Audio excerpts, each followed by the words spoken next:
So here we're given that the closing price on the second day of the last month was $10. And what we're going to do is to find out what the possible range of values for the price of the stock was on the first day. So if I call that P, and they tell us that the maximum difference that you can have, the percent change you can have from a day, from the first day to any of the days in the month is 50% or less.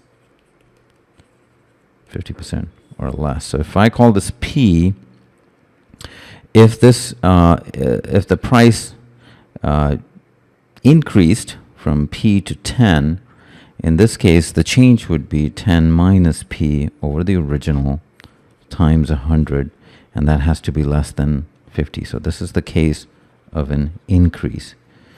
And if I simplify this, divide both sides by 100, so that's going to be 2, and I cross multiply 20 minus 2, P is less than P, I'm going to get a price of 20 over 3, or in this case, 6 2/3 dollars.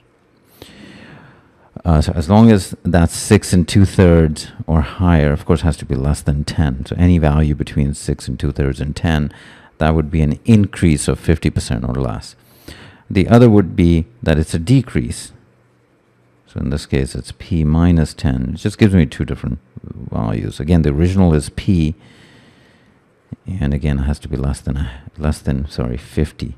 It becomes half when I divide it by 100.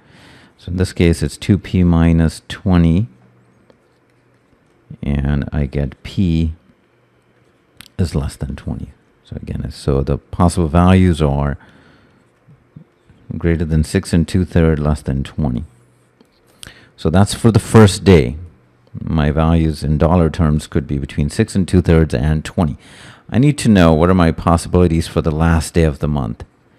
And again, this condition still applies. That has to be less than 50% from this initial value. So I can look at these two extremes. If it's 20, because it can't be 20 exactly, but it can be 19.999. So if it's a 50% increment, it can go up to $30. If it's a 50% less, half of that would be 10, so it would be 10. So any number between 10 and 30 is going to work. So that eliminates, if you look at the answer choices, C, D, and E. Now I have to look at if the starting point price was 6 2/3, or I should say a little bit more than 6 2/3. So here, 50% more, so this is really 20 over third. 50% more would be 1.5 times, so that's going to be $10. So I can go up to $10, which eliminates $9. And if it's 50% less, it would be half of that.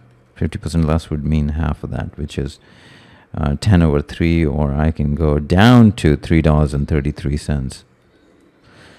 So I can't really get to 3. So essentially, 3 is the answer. We can't get to 3.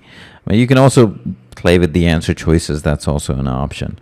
But I wanted to present it in a more general way that a 50%, you have a range of 50% decrease or increase from the first day, and that gives you a range of possible values of the price. And then from that, you can again calculate the range of possible values for the last day of month. So, but the answer is choice A.